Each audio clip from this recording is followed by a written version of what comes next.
The most fundamental thing about starting a landrace is you need to be saving your own seeds. That's the fundamental basis of landrace gardening, is because things can't become locally adapted if you're not saving local seeds. It also helps when creating a landrace to treat it as a community endeavor rather than an individual endeavor. So to start a landrace, start saving seeds, start sharing them with your neighbors, let some things cross-pollinate.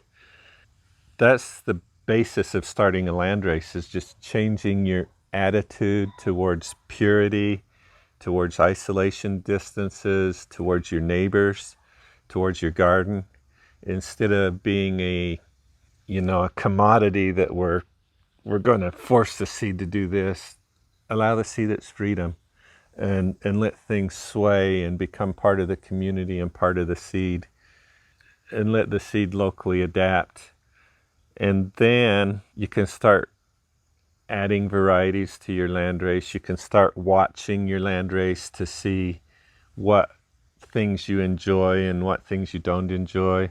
The landrace will start, having its own personality and doing things that it wants to do with it, considering the environment and everything. On a basic yearly timeline, the first year of starting a landrace, plant a few varieties together.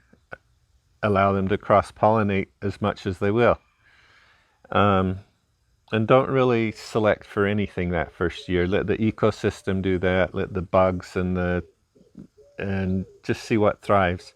Then the second year, you've saved your seeds, and plants that were the most vigorous and creating the most pollen and fruits will tend to be higher proportion of the population that second year.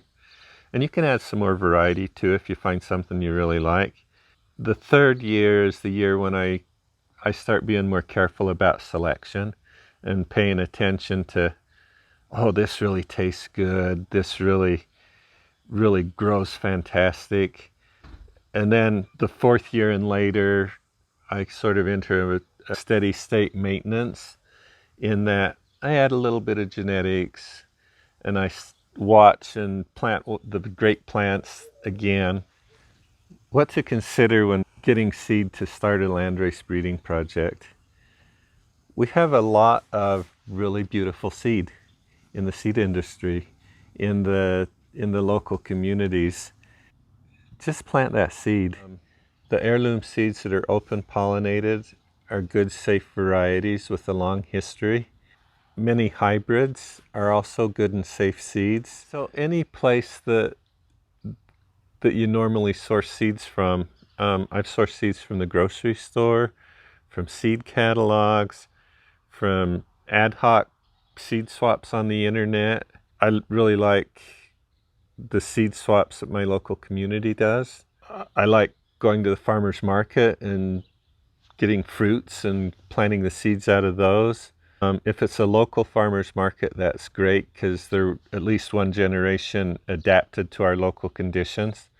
There are some of the commercial hybrids that have male sterility in them, and I don't like to use those for starting a landrace, because if I bring sterility in, then I have to take it out later on, and it's just easier to avoid those.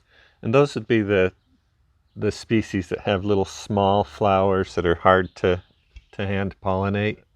Hybrids with squash are fine. Hybrids with tomatoes are fine, because people are manually pollinating those flowers because they're big.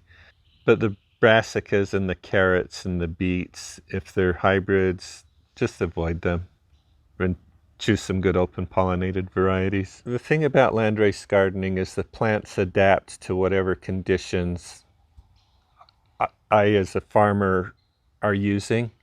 And so the first year I plant however I normally plant crops. If that's growing seeds for transplant, if that's direct seeding, I just plant them. They grow or they die. I just allow the plants to live or die. I'm not giving them any special treatment, anything different than what I normally do. And like with tomatoes, say 95% of tomatoes that I plant are too long season for my garden, and they don't produce fruit before it freezes, and so they self-eliminate. And that first year, like butternut squash, 75% self-eliminated just because the season here was too short and they were too long season. A few of those that didn't produce seeds threw some pollen into the patch, and the traits that came from that pollen showed up a couple years later. Even if they don't produce seeds, they might still be represented. So I just let the ecosystem do what it's going to do with them. The bugs might take some out, the soil might take some out, the brilliant sunlight might take some out, but whatever's left, it survived. And that's the essence of landrace gardening, is survival of the fittest. That first year especially, there's a lot of survival of the fittest selection going on. I grew scarlet runner beans for like 5 years in a row with zero success. You have to have something produced in order to grow the crop. Well, eventually I got a landrace of runner beans from Holly Dumont down in California. About 20% of those seeds reproduced and made more seed. And so that was the beginning of my scarlet runner bean landrace. The beans that she sent me were genetically diverse because runner beans have a cross-pollination rate somewhere around 20%. And so she'd been growing several different varieties in her garden. If we can start a landrace with varieties that are genetically diverse to start with, then that's a really good place to start, because even though her landrace came from California, 20% of the plants in that worked for me. And so that's a beautiful starting spot.